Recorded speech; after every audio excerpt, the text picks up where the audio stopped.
Hello dear students, देखो हम quantum mechanical model पढ़ रहे थे, एटॉमिक स्ट्रक्चर का ये वाला part.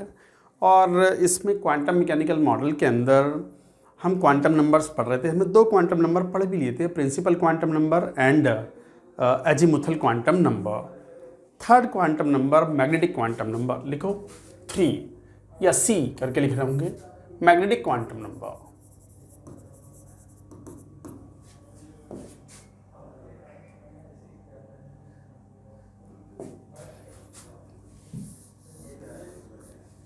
Magnetic quantum number, magnetic quantum number symbol use करते हैं एम, कई बार एम या एम एल भी यूज करते हैं। ये क्या बताता है? जैसे हमने कहा था कि प्रिंसिपल क्वांटम नंबर आपको साइज ऑफ द ऑर्बिटल और एनर्जी के बारे में बताता है। Azimuthal quantum number tells you about the shape of the orbital and also the energy में कंट्रीब्यूट करता है। और ये ओरिएंटेशन बताता है, तो लिखो it determines the orientation of an orbital. Orientation को बताता है ये for each value of L कौन? Azimuthal quantum number. For each value of L values of m are from -L to +L including 0, that is total 2l plus 1 values। देखो ये बड़ा important point है। For each value of L मतलब azimuthal quantum number, subshell के लिए, किसी particular subshell के लिए कितने ओरिएंटेशंस होंगे? अच्छा, जितने ओरिएंटेशंस होंगे उतने ही नंबर ऑफ ऑर्बिटल्स होंगे। Number of orientations are equal to number of orbitals. तो आपने क्या बात पॉइंट किया कि each value of L, values of the M are from -L to +L। जैसे कैसे? एम की वैल्यूज क्या होंगी? तो वैल्यूज ऑफ एम क्या होंगी? -L से लेके +L in all the integers. For each value of L, values of M are from -L to +L including 0 in all integers. Are all integers from -L to +L। तो -L -L -1, -L -2, -L -3 and so on। -3, -2, -1, 0, उसके बाद +1, +2, +3, +4, +L -1, +L, यही values होंगी। अब जरा ध्यान दो, +1 से लेकर के L तक की वैल्यू, how many values are there? L वैल्यूज। -L से लेकर के -1 तक how many values are there? L वैल्यूज। एक और एक्स्ट्रा, 1 मोर। कौन सी वैल्यू 1 मोर? 0। तो बताओ किसी पर्टिकुलर L वैल्यू के लिए टोटल वैल्यूज ऑफ M कितनी हैं? -L से लेकर के -1 तक L वैल्यूज हैं, +1 से लेकर के L तक L वैल्यूज हैं, 0 वाली एक एक्स्ट्रा वैल्यू और है। टोटल कितनी values? Total number of M values for a given L is equal to 2l plus 1। यही नंबर ऑफ ओरिएंटेशंस हैं। तो 2l plus 1 orientations mean 2l plus 1 orbitals in a particular subshell. लिख लें इस बात को, लिखते चले जाओ भाई, ये इंपॉर्टेंट बातें हैं। कुछ बच्चों को पता होती हैं, जो नहीं पता है तो आप सीखें इन चीजों को, note it down.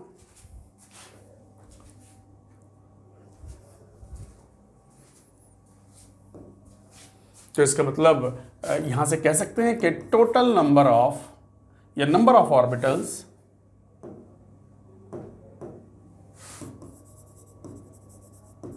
Number of orientations और नंबर ऑफ ऑर्बिटल्स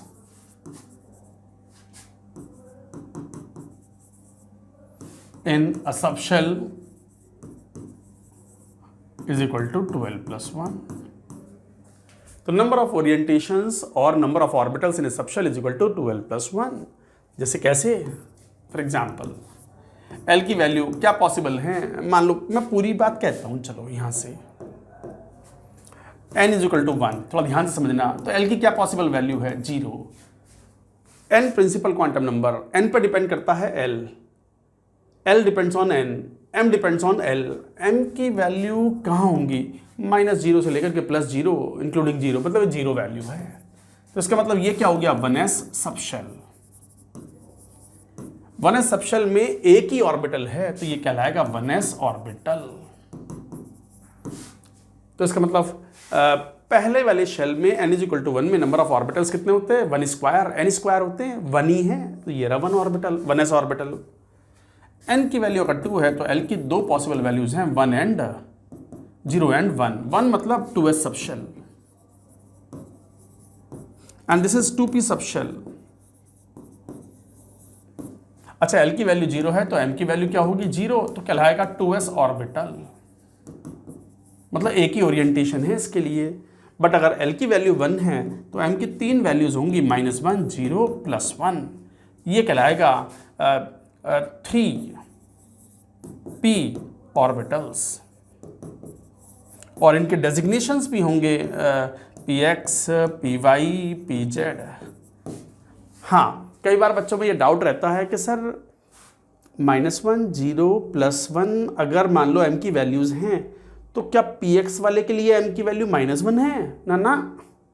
तो क्या py के लिए 0 है? क्या pz के लिए +1 है? नहीं, ये आर्बिट्रेरीली है. px और py कुड बी -1 और +1 बट pz इज 0. तो याद रखो px m फॉर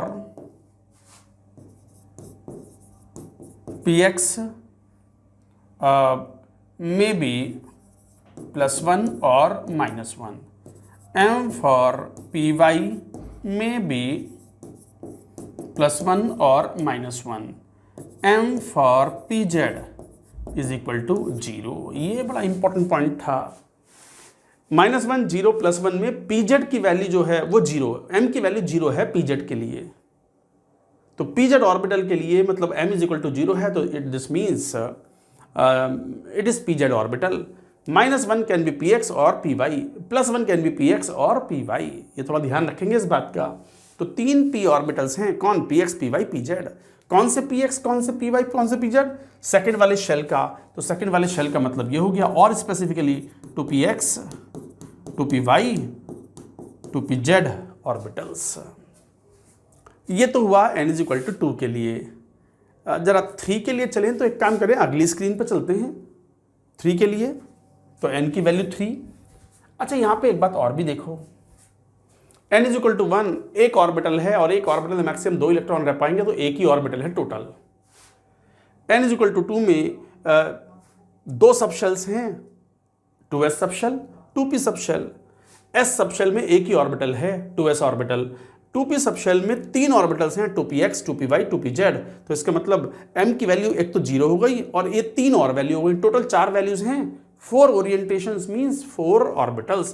तो इसका मतलब n इज इक्वल टू 2 में टोटल नंबर ऑफ ऑर्बिटल्स कितने हो गए? 4. तो इसका मतलब total number of orbitals in second shell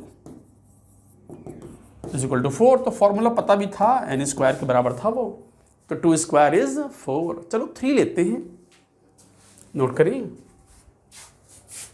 n is equal to 3 के लिए l की वैल्यू 0 है, 1 है, 2 है. ये हो गया 3s subshell, 3p subshell, 3d subshell.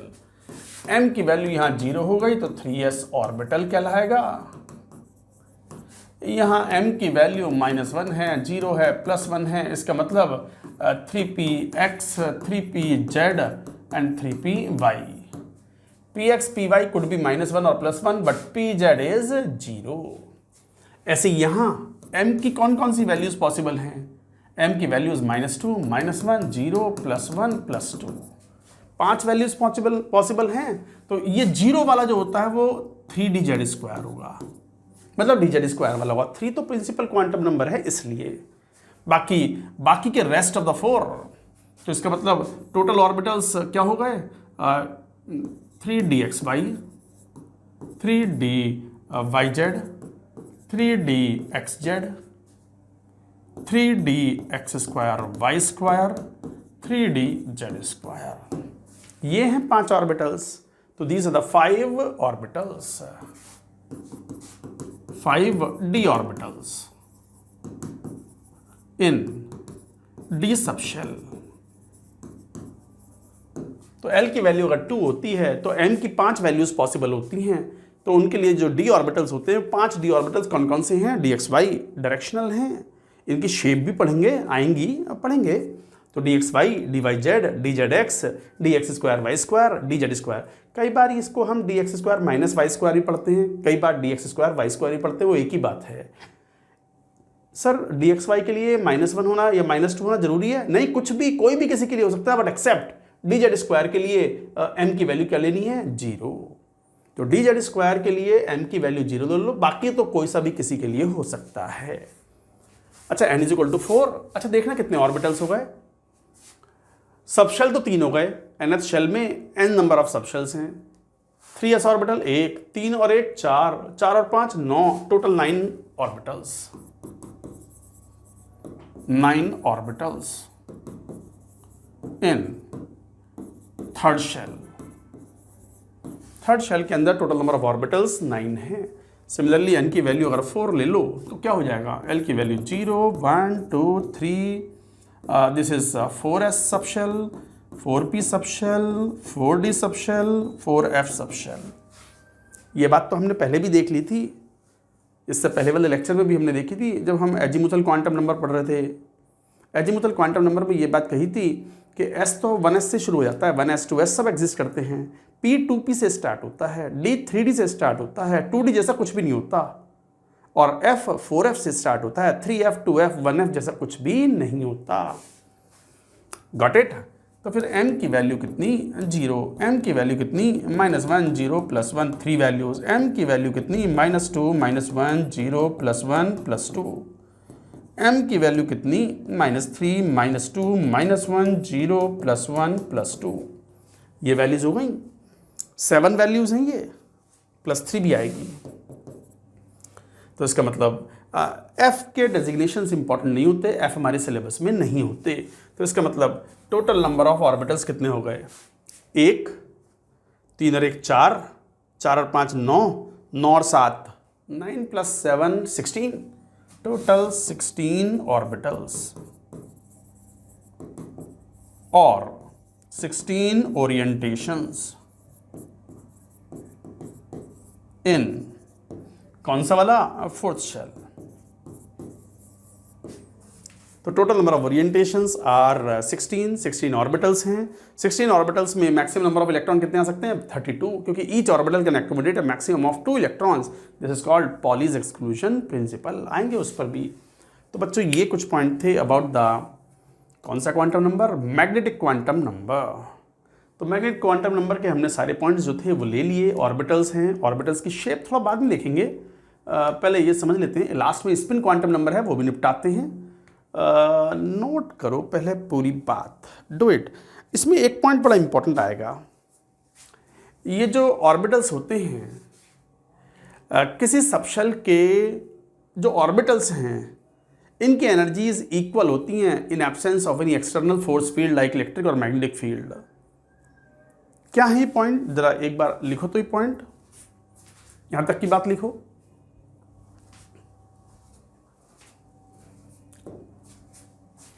Next point में क्या, in absence of any external electric और magnetic field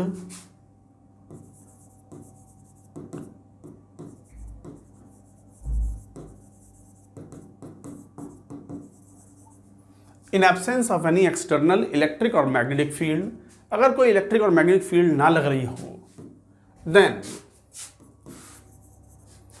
all the orbitals of a subshell are of equal energy. Such orbitals of equal energy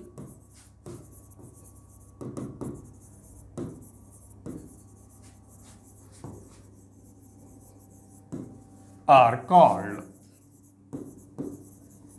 degenerate orbitals. देखो बच्चों क्या बात कही जा रही है, अगर बाहर से कोई इलेक्ट्रिक फील्ड या मैग्नेटिक फील्ड नहीं अप्लाई कर रहे हैं तो किसी सबशेल्स के सभी ऑर्बिटल्स की एनर्जी इक्वल होती है। इसका मतलब जैसे एग्जांपल मान लो 2p ऑर्बिट 2p सबशेल है, 2p सबशेल के 3 ऑर्बिटल्स हैं, कौन? 2px, 2py, 2pz। तीनों की एनर्जीज इक्वल है, equal energy orbitals, and hence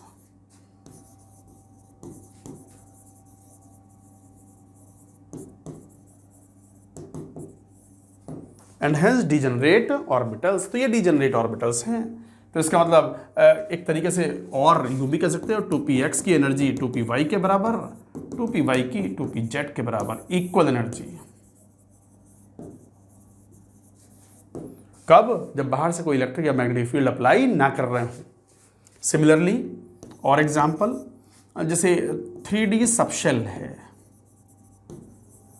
3D subshell के ऑर्बिटल्स कौन से होंगे? तो 3DXY, 3DYZ, 3DZX, 3DX2Y2, 3DZ2, पांचों की एनर्जी इक्वल है।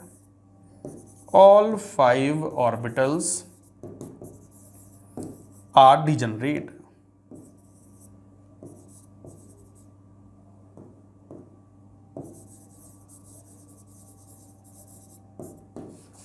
सभी पांचों ऑर्बिटल्स जो हैं वो डिजेनरेट हैं। तो इस तरीके से आप ये बात कहते हो। तो in absence of any external electric और मैग्नेटिक फील्ड कोई है, then all the orbitals of the subshells are equal energy. याद रहेगी बात, भूलेंगे तो नहीं। तो पांचों ऑर्बिटल्स की एनर्जी इक्वल है। इसका यूज आएगा हंस रूल में जब आप इलेक्ट्रॉनिक कॉन्फ़िगरेशन लिखोगे, नोट करेंगे। And now we move to the fourth quantum number. अच्छा, ये 3 क्वांटम नंबर जो हमने अब तक डिस्कस किए, कौन? प्रिंसिपल, अजीमुथल एंड मैग्नेटिक, ये श्रोडिंगर वेव इक्वेशन से डिराइव करते हैं और किसी ऑर्बिटल को डेजिग्नेट करने में काम आते हैं।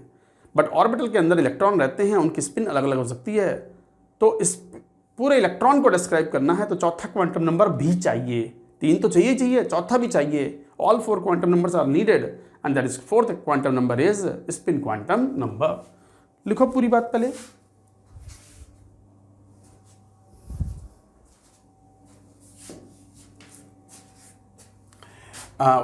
D, spin quantum number.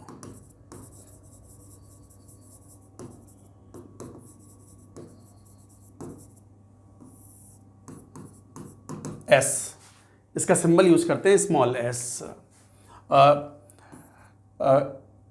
ये जो स्पिन क्वांटम नंबर है, ये it determines the spin of the electron about its own axis. It determines the spin of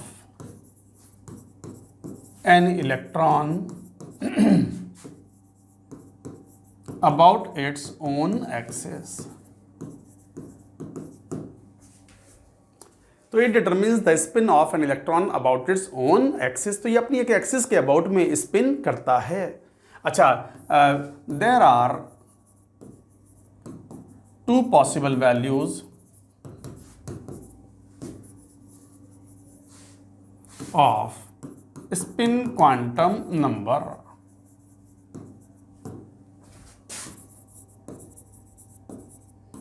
S, that is +12 and -12, which are represented as spin up, SA, और spin down।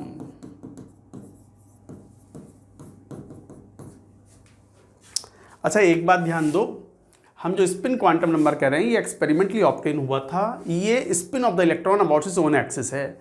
जैसे आप ये बोलते हैं ना कि earth is revolving around the sun, but earth is also spinning about its own axis. ऐसे electron is revolving around the nucleus. कैसे रिवॉल्व कर रहा है? हाइजेनबर्ग साहब ने कहा हमें ना पता कैसे। We can never find out the trajectory of moving electron around the nucleus. We can only find out the probability of finding the electron around the nucleus, जिसे हमने ऑर्बिटल बोला। ऑर्बिटल की परिभाषा भी लिखेंगे। बहुत देर हो गई ऑर्बिटल ऑर्बिटल करते करते, ऑर्बिटल की परिभाषा नहीं लिखी हमने। ऑर्बिटल का फिजिकल सिग्निफिकेंस ही पढ़ेंगे जब हम साई और साई स्क्वायर की बात करेंगे। बट अभी तो हम स्पिन की बात कर रहे हैं। तो इलेक्ट्रॉन चक्कर तो काटता ही है। कैसे काट रहा बना पता, दौड़ भाग तो कर ही रहा है ना अराउंड द न्यूक्लियस, बट अपनी एक्सिस के अबाउट स्पिन भी करता है। और स्पिन दो तरीके से कर सकता है। जैसे घड़ी घूमती है ना क्लॉकवाइज एंटी क्लॉकवाइज, इसी तरीके से इलेक्ट्रॉन दो तरीके से स्पिन कर सकता है। अच्छा, इलेक्ट्रॉन का स्पिनिंग का क्लॉकवाइज एंटी क्लॉकवाइज से कोई लेना देना नहीं है, याद रखना। क्लॉकवाइज एंटी क्लॉकवाइज तो बच्चों को समझाने के लिए बोला जाता है कि घड़ी की सुई जो है वो क्लॉकवाइज एंटी क्लॉकवाइज जैसे समझते हैं हम उस तरीके से पढ़ते हैं। But spin of the electron has no relation with the classical analog. Classical analog मतलब जो घड़ी होती है या वॉच होता है, इससे कोई रिलेशन उसका नहीं होता। तो there are two possible value of the spin quantum number. कहाँ से आई है प्लस हाफ माइनस हाफ? ये एडवांस्ड कैलकुलेशन से आती है, इसमें घुसने की जरूरत नहीं है। आपको तो याद रखना है स्पिन क्वांटम नंबर की दो ही पॉसिबल वैल्यूज हैं, plus half and minus half. इसके बाद एक टर्म यूज करते हैं स्पिन क्वांटम नंबर। स्पिन में angular momentum, angular momentum of electron. Spin angular momentum of electron का एक फॉर्मूला होता है square root S into S plus 1 h upon 2 pi, where S is constant, S is equal to half. तो फिर तो ये constant value आ गई कितनी? Square root half into 3/2 into H upon 2 pi. तो कितना हो गया? √3 upon 2 into H upon 2 pi. तो इसको हम लिख सकते हैं √3 upon into H upon 4 pi. एक कांस्टेंट वैल्यू, ये कांस्टेंट वैल्यू है।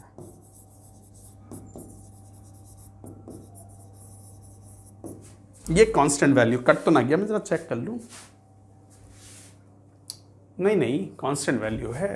तो spin angular momentum of the electron is this a constant value. अच्छा, ये आया कैसे? एक्सपेरिमेंटली भी कैसे आया? जरा समझ जाओगे आप। जब कोई इलेक्ट्रॉन रिवॉल्व कर रहा है अराउंड द न्यूक्लियस तो उसका एक एंगुलर मोमेंटम होगा। फिजिक्स में पढ़ते ही हो आप, लीनियर मोमेंटम होता है, एंगुलर मोमेंटम होता है। जैसे सर्कुलर मोशन में एंगुलर मोमेंटम पढ़ते ही हैं हम, MVR। तो इस तरीके से एंगुलर मोमेंटम डिफाइन करते हैं हम, ठीक है। पाया गया कि एक्चुअल एंगुलर मोमेंटम इस एंगुलर मोमेंटम से थोड़ा सा ज़्यादा है। तो वो ज़्यादा कैसे हुआ? इसका मतलब मालूम पड़ा कि इलेक्ट्रॉन चक्कर ही नहीं काट रहा, अपनी स्पिन के अराउंड एक्सिस के अराउंड स्पिन भी कर रहा है, और उस स्पिन का भी एक छोटा सा मोमेंटम है, और वो छोटा सा मोमेंटम एक कांस्टेंट वैल्यू है। मतलब इलेक्ट्रॉन वो 1s में हो, 2s में हो, 5s में हो, या 2p में हो, 3d में हो, 4d में हो, कहीं भी हो, उसका एक फिक्स्ड कंट्रीब्यूशन होगा in the spin, in the overall angular momentum. तो spin contribution of the angular momentum of the electron is this constant value. कहने का मतलब अगर इलेक्ट्रॉन अपनी एक्सिस के अबाउट स्पिन कर रहा है तो उसका एक छोटा सा कंट्रीब्यूशन होगा in the angular momentum, and the contribution is this value. कभी कभी क्वेश्चन में पूछते हैं कि what is the value of the spin angular momentum contributed bye N electron about its own axis. ये वैल्यू है। ये तो याद रखने का फॉर्मूला है समझने के लिए, where S is a constant nothing but half. ये रखते ही ये वैल्यू आ जाती है। तो इस तरीके से बच्चों आप ये बात कहते हो, थोड़ा ध्यान रखना इसकी value. This is important, this point is important.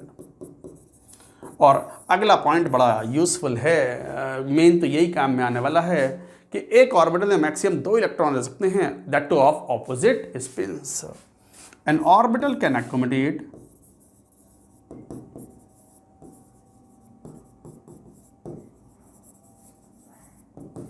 a maximum of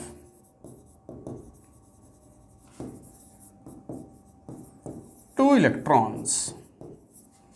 An orbital can accommodate a maximum of 2 electrons of opposite spin.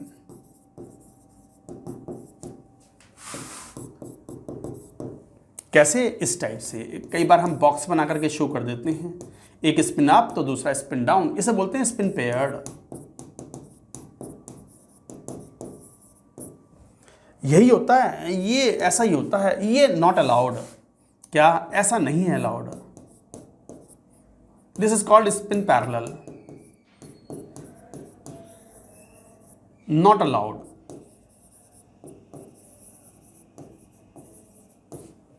Not allowed, ये थोड़ा सा अंतर देखना है, खिचड़ी ना पका दो आप।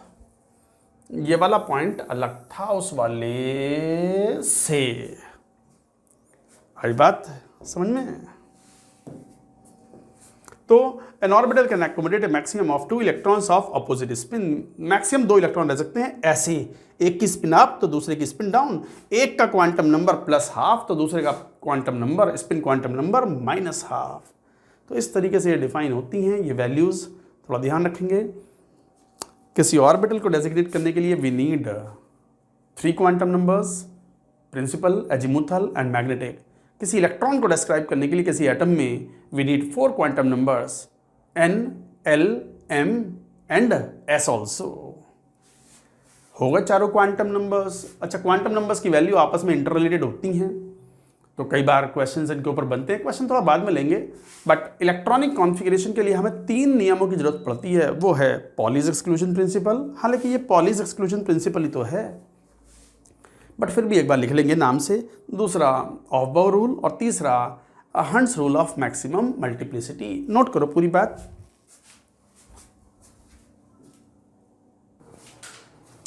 हाँ भाई बच्चों, ये थे वेरियस क्वांटम नंबर्स। अब इलेक्ट्रॉनिक कॉन्फ़िगरेशन के लिए 3 नियम पढ़ने पड़ेंगे हमें, पॉलीज, ऑफ-बाउ एंड हंट्स रूल। चलो वो भी देखते हैं। लिखो heading Pauli's exclusion principal.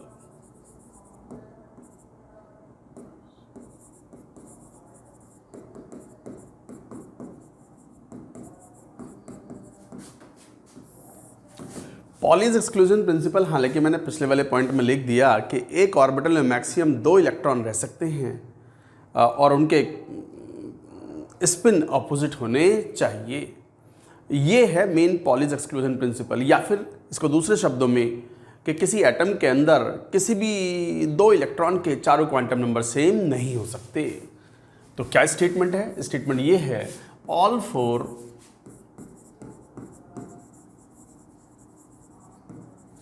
quantum numbers of all 4 quantum numbers of any 2 electrons in an atom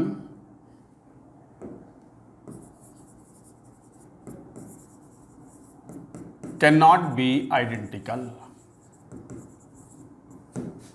मतलब किसी एटम के अंदर अगर कोई भी 2 इलेक्ट्रॉन ऐसे अगर हैं, मतलब चारों क्वांटम नंबर किसी भी 2 इलेक्ट्रॉन्स के सेम नहीं हो सकते। इसका मतलब ये हुआ, और N orbital can accommodate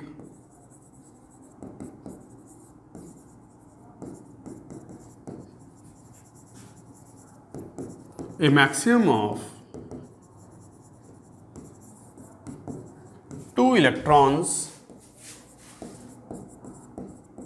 of opposite spin. इस टाइप से बॉक्स बना देते हैं। कई बार हम ऑर्बिटल को रिप्रेजेंट करने के लिए अभी इलेक्ट्रॉनिक कॉन्फ़िगरेशन में देखेंगे और बॉक्स बना देंगे। इस तरीके से रखना है कि दोनों इलेक्ट्रॉन्स के स्पिन ऑपोजिट होने चाहिए, मतलब एक स्पिन अप है तो दूसरा स्पिन डाउन, एक का स्पिन क्वांटम नंबर +½ है तो दूसरे का स्पिन क्वांटम नंबर -½ इस तरीके से। तो कोई भी चारों क्वांटम नंबर्स किसी भी 2 इलेक्ट्रॉन के सेम नहीं हो सकते in atom. That is called Pauli's exclusion principle. अच्छा, इसी में एक नियम आता है ऑफ-बाउ rule.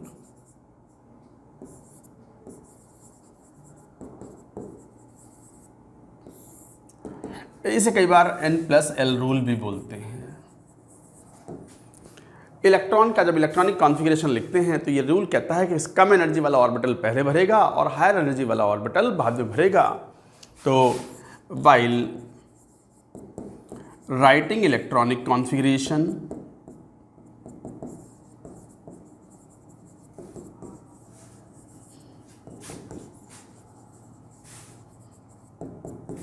Electron should be filled first in lowest energy orbital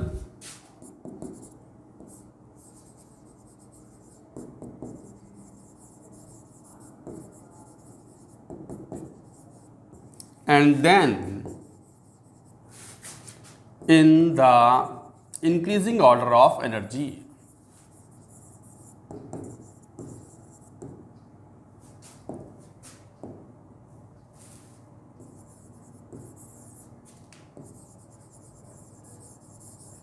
लिखते भी जाओ पॉइंट्स क्या कह रहे हैं। ये कह रहे हैं कि वाइल है ये WHILE. While writing electronic configuration of an element, electron should be filled first in the lowest energy orbital. उसके भरने के बाद में then we should fill in increasing order of their energies. इसी में जो नियम है वो N+L रूल है। क्या है पहले ये पूरी बात नोट करो, लिखो बच्चों।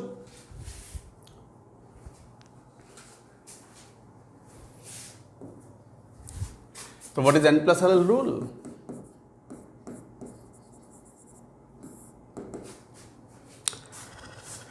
जिस ऑर्बिटल के लिए किसी एटम के अंदर या किसी स्पीशीज के अंदर जिस ऑर्बिटल के लिए N+L कम होगा उसकी एनर्जी कम होगी। बट अगर दो ऑर्बिटल ऐसे हैं जिनके लिए N+L सेम है तो जिसका N कम होगा उसकी एनर्जी कम होगी। ये है नियम। तो lower is the N+ value L value, lower will be the energy of orbital.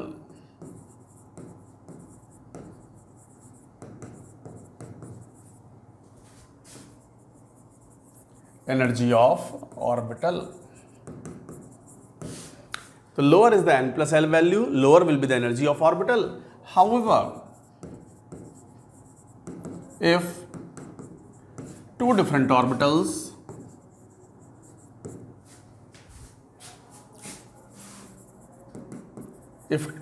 orbitals have same N+L value, then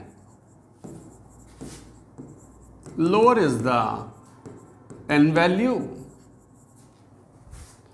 lower will be the energy.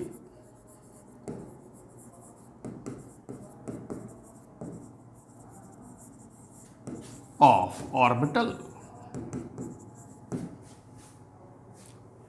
अच्छा, इसमें एक बात थोड़ा ध्यान देने वाली है। ये जो बात कह रहे हैं हम कि N+L रूल में N+L जितना ज़्यादा एनर्जी उतनी ज़्यादा, N+L जितना कम एनर्जी कम। बट कभी कभी दो अलग अलग ऑर्बिटल के लिए N+L की वैल्यू सेम आ जाती है, तो इस जिस्म का N कम होगा उसकी एनर्जी कम होगी। ये क्यों आवश्यकता है? अभी बोला तो हमने इससे जस्ट प्रीवियस स्क्रीन पर कि आप जब इलेक्ट्रॉनिक कॉन्फ़िगरेशन लिखते हो, इलेक्ट्रॉन भरना शुरू करते हो तो सबसे कम एनर्जी वाले में पहले भरोगे, उसके बाद हायर में, उसके बाद हायर में एंड सो ऑन। तो जैसे एग्जांपल देखें, मान लो कोई कह दे कि 4s orbital, 4p orbital, 3d orbital, 3s orbital, 5p orbital, इस टाइप के। इनमें ज़रा एनर्जी का ऑर्डर बताना, कंपेयर द एनर्जीज।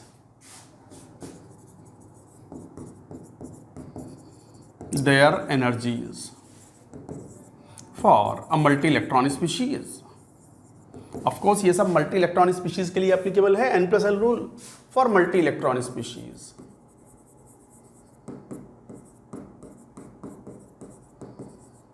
ये तो पहले भी पढ़ चुके हैं हम। क्वांटम नंबर जब पढ़ रहे थे, याद करो, क्वांटम नंबर जब पढ़ रहे थे हम, शायद अजीमुथल क्वांटम नंबर की बात चल रही थी, तो कहा भी था इस बात को कि सिंगल इलेक्ट्रॉन स्पीशीज के लिए energy of the orbital depends only on an ज़्यादा तो एनर्जी ज़्यादा, बट मल्टीपल इलेक्ट्रॉन स्पीशीज के लिए it depends on N as well as L. उसी के लिए तो नियम है N+L rule. So this rule is all about multi electron species. मान लो ये है, तो यहाँ देखना N+L की वैल्यू कितनी आ गई? 4 + L की वैल्यू 0 होती है, 4। आई बात समझ में? और जैसे यहाँ देखो, तो यहाँ पर मान लो 4p है, तो N+L की वैल्यू कितनी हो गई? 4 + 1 5, 3 + 2 5, 3 + 0 1, 5 प्लस 1 6, इस तरीके से आ गई। अब जरा इन दोनों को देखो, ये रहे, देखना बच्चों, 5 है n प्लस एल, 5 है n प्लस एल, बट किसकी एनर्जी कम होगी? जिसका n कम होगा। अगर n प्लस एल रूल दो ऑर्बिटल्स के लिए n प्लस एल की वैल्यू सेम आ रही है, तो जिसका n कम उसकी एनर्जी कम, तो 3D की एनर्जी 4p से कम होगी। तो जरा देखना n प्लस एल हाइएस्ट, ये 3 था, 3, तो सबसे कम एनर्जी 3s इन सब में। उसके बाद में 3 के बाद 4 4 4 4s, 4s के बाद में 5, 5 वाले 2 हैं, 3D की एनर्जी कम होगी, n की वैल्यू कम है, देयर आफ्टर 4p, उसके बाद 5p। ये है इंक्रीजिंग ऑर्डर ऑफ एनर्जी।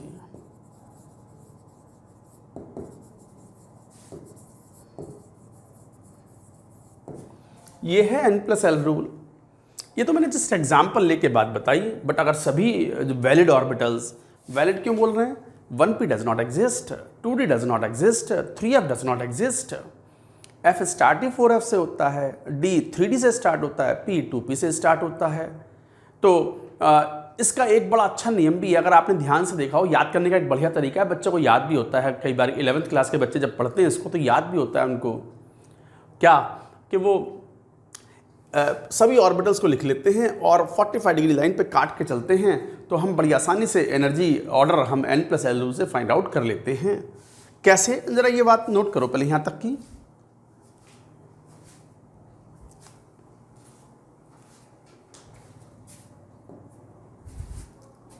इस तरीके से ध्यान से देखना मैं क्या बोल रहा हूँ, NCERT में बड़े अच्छे से दिया हुआ भी है ये।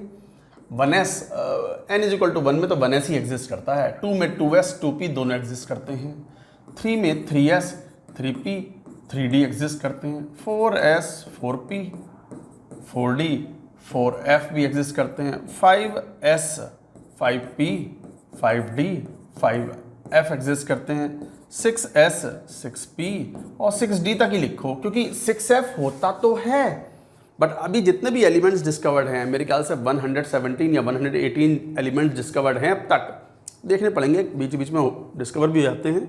तो अब तक पूरी पीरियोडिक टेबल में हम देखते हैं कि केवल 5f ऑर्बिटल्स तक ही भरे होते हैं, 6f की अभी ज़रूरत नहीं पड़ी। हाँ, और 10-20-50 साल बाद अगर मान लो और 10-20 एलिमेंट्स डिस्कवर हो गए, तो फिर हमें पीरियोडिक टेबल में, जैसे आप जानते हो, 18 वर्टिकल कॉलम्स हैं, 7 हॉरिजॉन्टल रोज हैं, 7 हॉरिजॉन्टल रोज को हम periods of the periodic table बोलते हैं। तो 7 पीरियड हैं अभी तक, हो सकता है 8वां भी ऐड करना पड़ जाए अगर ऑल एलिमेंट्स डिस्कवर होंगे, 8वां ऐड करना पड़ा तो फिर 6f की ज़रूरत पड़ सकती है। अभी नहीं पड़ रही तो नहीं लिखो, मत लिखो, 7s 7p, बस 7d भी कहीं भरा हुआ नहीं है तो उसकी भी आवश्यकता नहीं है। 8वां क्यों ना ले रहे सर? 8वां पीरियोडिक टेबल में पीरियड नंबर अभी है नहीं, अभी एलिमेंट्स की ऐसी जरूरत नहीं है, तो आपसे भी पूछा नहीं जाएगा। ठीक है, क्या करो, लिख लिया आपने, 1s 2s 2p 3s 3p 3d, 3f exist नहीं करता। 45 डिग्री से कट मार दो, कट मार दो, 45 डिग्री के आसपास कट मार के चलो ऑर्बिटल्स को, थोड़ा हाथ संभाल के बनाना है।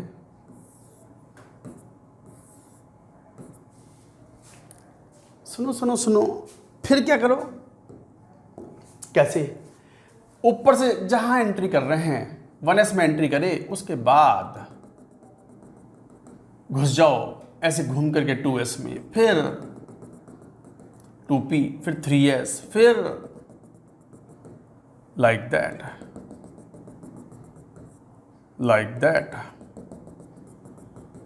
लाइक दैट, इस तरीके से। तो बताओ एनर्जी का ऑर्डर क्या हो गया? याद करना बड़ा तरीका है, अगर भूल जाओ ना, वैसे तो n प्लस एल रूल है, कभी भी भूल जाओ, कंपेयर कर लो energies and you can find out कि किसकी एनर्जी कम है, किसकी एनर्जी ज़्यादा है।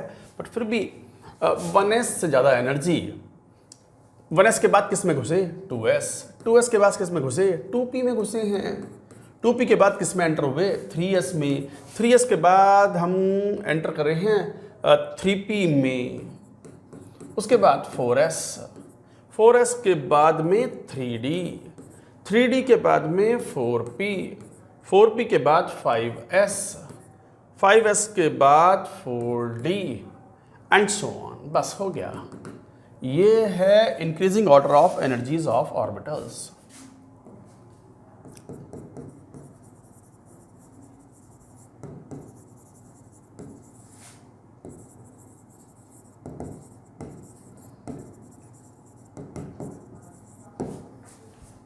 तो ये है increasing order of the energies of the subshell. और किसी सबशेल के सभी ऑर्बिटल्स की एनर्जी इक्वल होती है।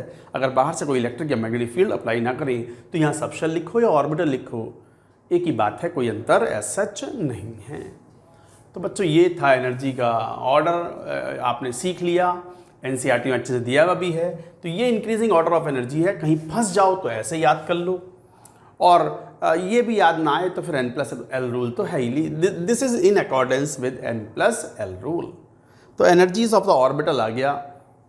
अब एक और नियम है जो हमें चाहिए होगा। इलेक्ट्रॉनिक कॉन्फ़िगरेशन किसी मल्टी इलेक्ट्रॉनिक स्पीशीज का लिखते हैं तो हमें 3 नियम चाहिए होते हैं। पॉलीज, ऑफ बाउ, दोनों हो गए। तीसरा हंस rule of maximum multiplicity.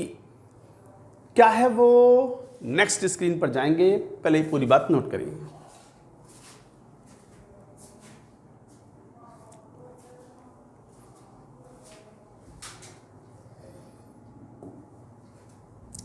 Heading लिखो,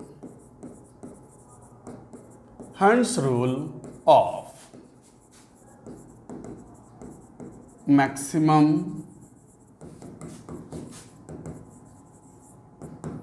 मल्टीप्लिसिटी। मैक्सिमम मल्टीप्लिसिटी एक क्वांटम मैकेनिकल टर्म है। Hund's rule is all about filling of the electrons in degenerate orbitals of a subshell. This rule is about filling of electrons in degenerate orbitals। देखो degenerate की परिभाषा बताई थी हमने थोड़ी देर पहले। डीजेनरेट ऑर्बिटल्स वो ऑर्बिटल्स होते हैं जिनकी एनर्जीज इक्वल हों, और किसी सबशेल के सभी ऑर्बिटल्स डीजेनरेट होते हैं in absence of any external electric और मैग्नेटिक फील्ड। तो this rule is about filling of electrons in degenerate orbitals of a subshell. ठीक है, अच्छा है क्या ये नियम? नियम क्या है? According to this rule,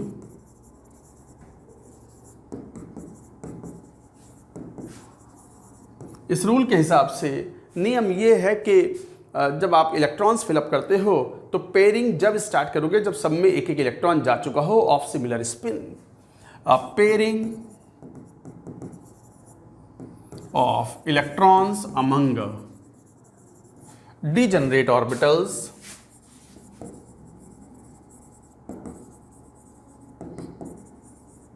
of a subshell. According to this rule क्या बात है ये? Pairing of electron among degenerate orbitals of a subshell starts only when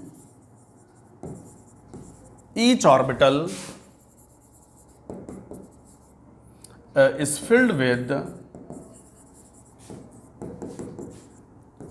one electron of similar spin, one electron each with similar spin।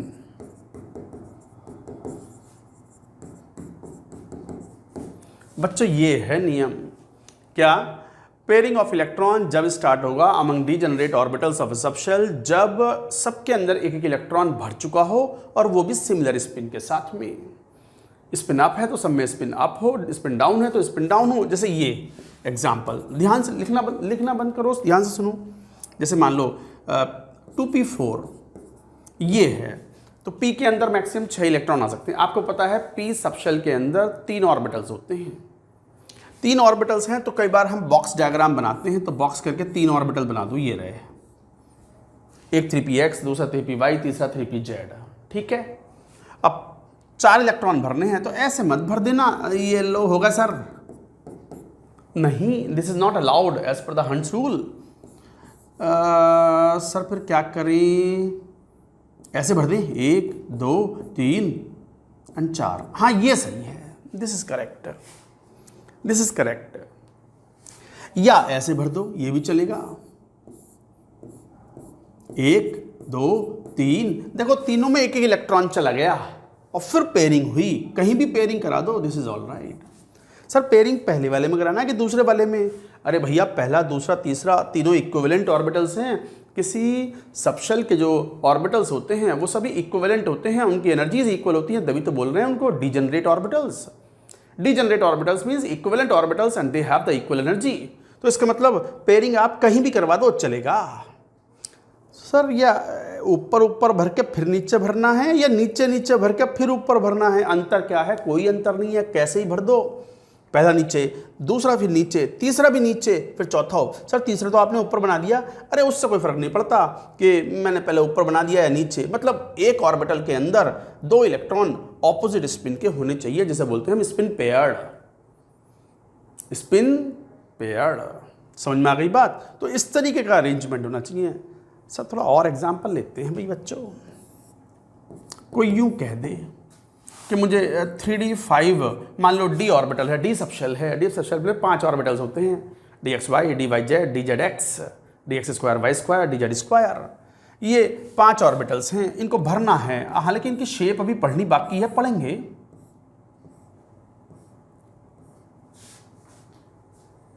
मान लो ये है, तो ये d5 है, 5 इलेक्ट्रॉन भरने हैं, तो कैसे भरें? ऐसे भरो, एक स्पिन आप, फिर सभी स्पिन आप ही लेना। ये है करेक्ट। नहीं ये नहीं चलेगा, ऐसा नहीं चलेगा। 1 2 फिर नीचे मन करा, फिर नीचे मन करा, फिर नहीं, नॉट लाइक दैट। जब तक एक इलेक्ट्रॉन ना भर जाए पेयरिंग नहीं स्टार्ट होगी। और एक एक इलेक्ट्रॉन जब भरने हैं तो सबकी स्पिन अप होनी चाहिए या डाउन होनी चाहिए, ये चलेगा। This is all right.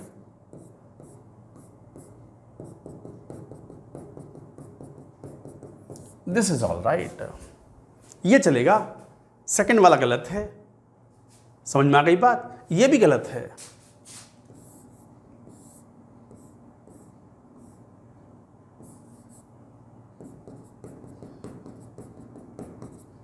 ये भी गलत है। आपने सारे डब्बे भरे ही नहीं। डब्बे मतलब ऑर्बिटल्स हैं, वो बॉक्स डायग्राम बोलते हैं इसको कई बार हम। तो ये था hunts rule of maximum multiplicity. इसमें कुछ 1-2 फॉर्मूले भी होते हैं टोटल स्पिन निकालने का। और मल्टीप्लिसिटी एक क्वांटम मैकेनिकल टर्म है, उसको फिजिकली इंटरप्रेट करना आसान काम नहीं होता, और ना ही हमारे सिलेबस में रिक्वायरमेंट में होता है, ना ही क्वेश्चन पूछे भी जाते हैं। पर फिर भी शीट वीट में एक आध क्वेश्चन हो सकता है। लिखो वो फॉर्मूले। पहले ये पूरी बात नोट करो, मैं जरा पानी पी लेता हूँ।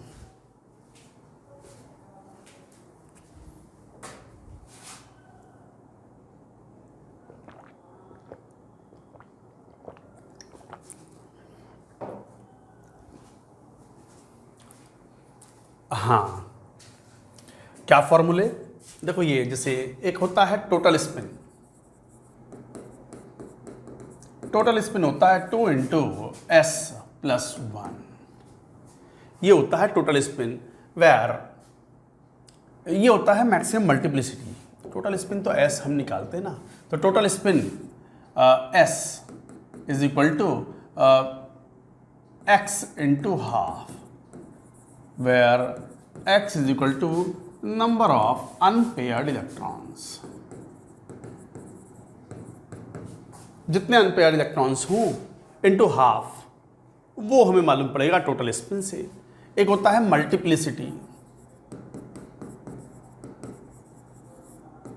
इसका सिंबल कैपिटल M होता है, तो वो होता है 2s+1 where s is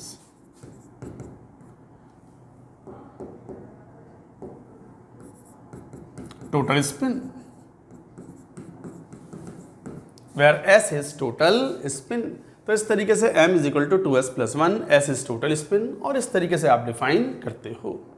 तो ये हो गई, इस तरीके से आप ये बात कहते हो। जैसे मान लो क्वेश्चन पूछ ले, find total spin and multiplicity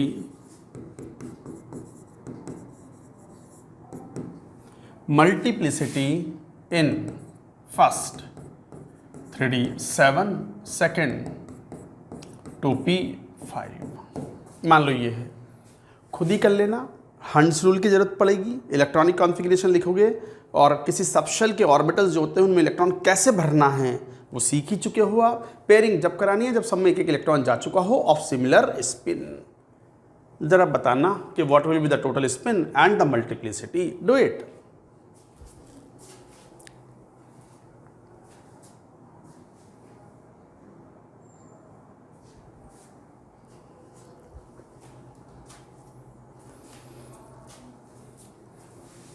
क्या वैल्यू आ गई बताओ? Find total spin and multiplicity in 3D7। जरा पहले ही देखो 3D7 एंड जरा कॉन्फ़िगरेशन देखो। डी के अंदर 5 ऑर्बिटल होते हैं, 5 डब्बे बना लो, डब्बे मतलब बॉक्स, राइट। अब 7 इलेक्ट्रॉन भरने हैं तो 1 2 3 4 5 सब में पहले एक एक भर लो ऑफ सिमिलर स्पिन, उसके बाद पेयरिंग करा दो, कहीं भी करा दो, 6 7 हो गया, दैट्स इट, यही हो गया। सर यहाँ करवा सकते थे क्या पेयरिंग? हाँ हाँ कहीं भी करवा सकते हो, उससे कोई फर्क नहीं पड़ता, ठीक है। तो ये पेयरिंग कराई आपने। अब देखो अनपेयर्ड इलेक्ट्रॉन, ये तो पेयर्ड हैं, ये पेयर्ड हो गए, दीज आर पेयर्ड। ये हैं 3 unpaired electrons.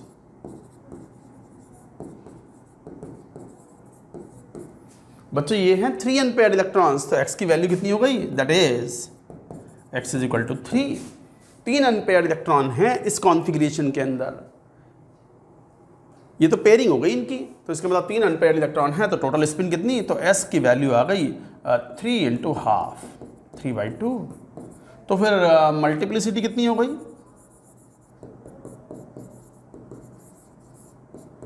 Is equal to कितना? 2s + 1, तो 2 × 3/2 + 1 कितना? 4, दैट्स इट। तो इस तरीके से आप कैलकुलेट कर सकते हो। सेकंड वाला भी बड़ा आसान है। कौन सेकंड वाला? 2p5। आपको पता है कि p के अंदर 3 डब्बे बनाने हैं, क्यों? 3 ऑर्बिटल्स होते हैं p सब शेल में, 5 इलेक्ट्रॉन, 1 2 3 4 5, ठीक है। एक ही अनपेयर्ड इलेक्ट्रॉन है तो x की वैल्यू 1 है, तो इसका मतलब स्पिन की वैल्यू हो गई हाफ और मल्टीप्लिसिटी हो गया 2 × half + 1, 2, that's it. So this is how you find out this value. Question में आएंगे तो आप अकॉर्डिंगली बता पाएंगे। हो गए तीनों नियम। कौन सा? पॉलीज। एक ऑर्बिटल में 2 इलेक्ट्रॉन रह सकते हैं, दोनों की स्पिन अपोजिट रखनी चाहिए। दूसरा ऑफ-बाउ रूल, एनर्जी का इंक्रीजिंग ऑर्डर क्या हो और पहले इलेक्ट्रॉन भरना है इलेक्ट्रॉनिक कॉन्फ़िगरेशन में, तो कम एनर्जी वाला पहले भरेगा, उसके बाद हायर वाला। तीसरा हंट्स रूल कि पेयरिंग जब स्टार्ट होगी among the degenerate orbitals of a subshell, जब सब में एक एक इलेक्ट्रॉन भर चुका हो of similar spin. Got it? अब लिखो heading electronic configuration of an atom. किसी एटम का इलेक्ट्रॉनिक कॉन्फ़िगरेशन कैसे लिखें?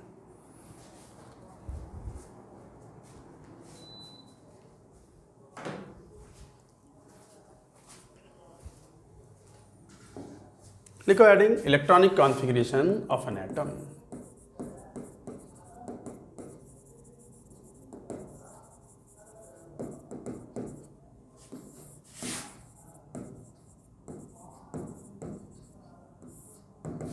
एक सिंबल यूज करते हैं इलेक्ट्रॉनिक कॉन्फ़िगरेशन के लिए, वैसे तो मैं ऑलरेडी यूज कर चुका। देखो ये वाला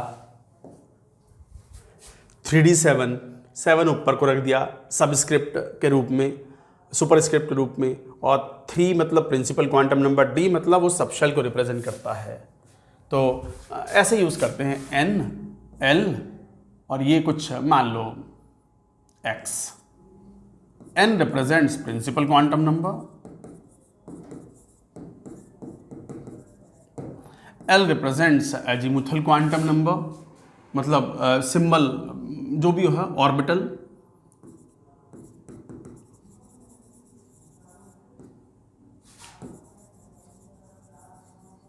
या ऑर्बिटल, सिंबल ऑफ ऑर्बिटल ऐसा लिखो।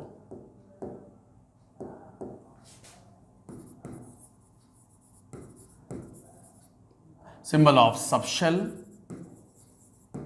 And X number of electron filled in subshell. किसी सबशेल में कितने इलेक्ट्रॉन फिलअप करोगे वो यहाँ आ जाएंगे, जैसे अभी कहा ही था हमने। For example 3D10, 2p5 etcetera, इस टाइप से 3d10 का मतलब ये हुआ कि थर्ड शेल का डी सब शेल है और उसमें 10 इलेक्ट्रॉन भरे हुए हैं, 10 ही भर सकते हैं क्योंकि डी सब शेल में 5 ऑर्बिटल होते हैं। नंबर ऑफ ऑर्बिटल्स इन सब शेल इज इक्वल टू 12 + 1, 12 + 1। ऐसे 2p5 का मतलब ये हुआ कि इस पी सब शेल के अंदर ये सेकंड पीरियड का या सेकंड शेल का पी सब शेल है जिसमें 5 इलेक्ट्रॉन भरे हुए हैं, मैक्सिमम 6 भर सकते हैं। कॉन्फ़िगरेशन भी आप ड्रॉ कर लोगे। अब नियम लगाओ, तीनों नियम। क्या तीनों नियम? जैसे हाइड्रोजन का तो क्या बताएं, एक ही तो इलेक्ट्रॉन है और एक इलेक्ट्रॉन है, सबसे कम एनर्जी का ऑर्बिटल कौन सा है? 1s ही है, तो 1s1, बस यही हो गया। हीलियम में 2 इलेक्ट्रॉन हैं, 2 इलेक्ट्रॉन तो कहाँ भर सकते हैं? 1s में भर सकते हैं, 1s2, यही कॉन्फ़िगरेशन। नहीं 2s है खाली पड़ा है, 2p है खाली पड़ा है। ऐसा नहीं है कि वो है नहीं ऑर्बिटल, वो सब हैं बट खाली पड़े हैं।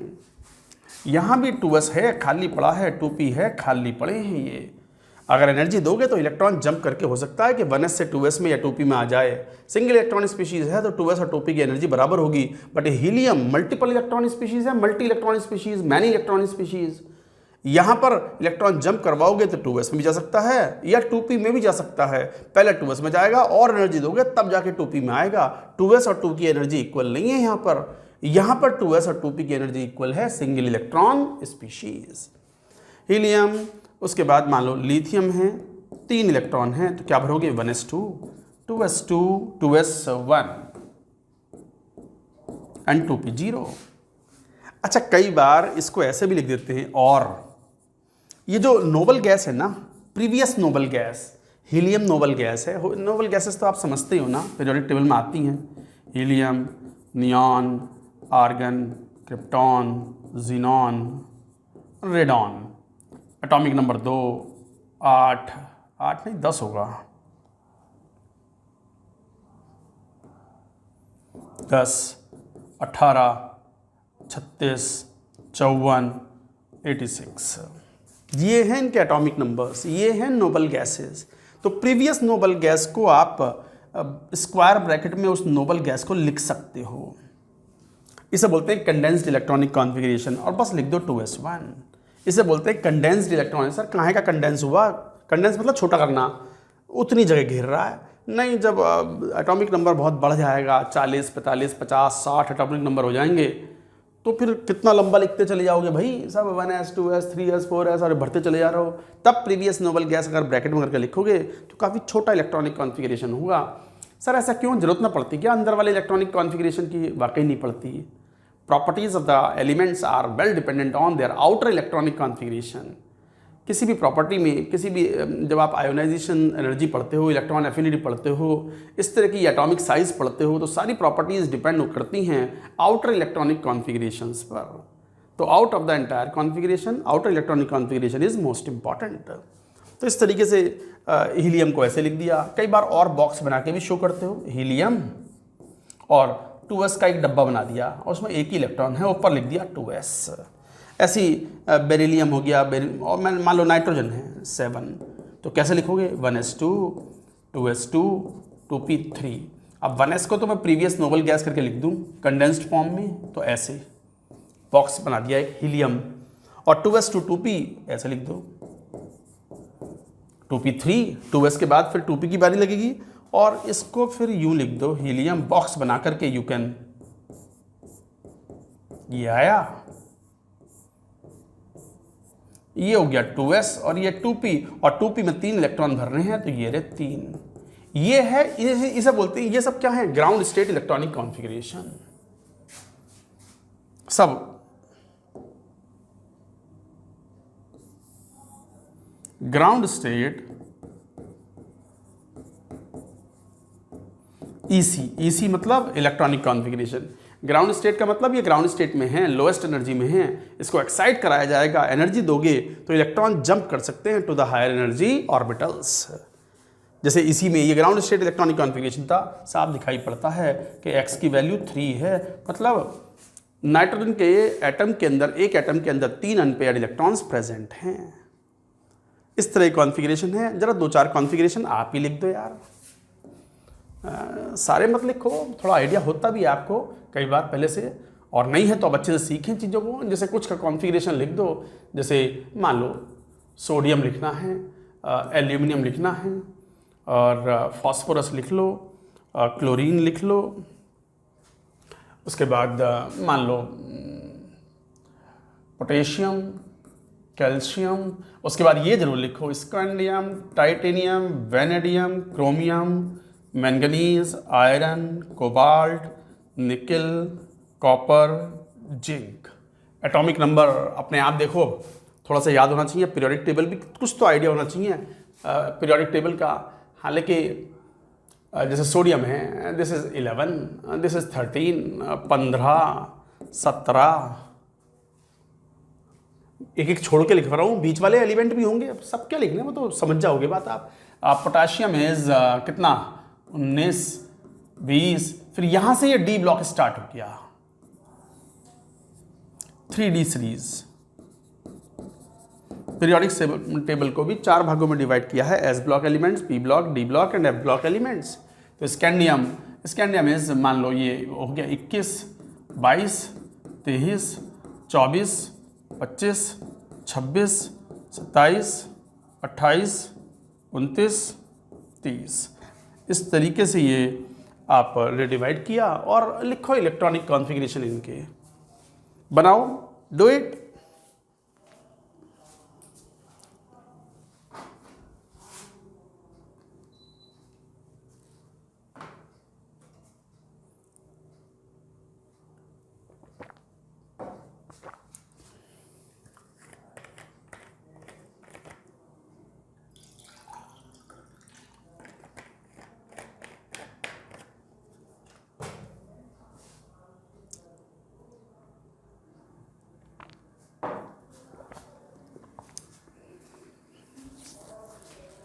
लिखे भाई, जैसे सोडियम है, वैसे तो 1s2, 2s2, 2p6, 3s1, but आप देखो ये कौन है, 10 इलेक्ट्रॉन तो किससे मैच कर रहे हैं? प्रीवियस स्क्रीन पे आना एक बार।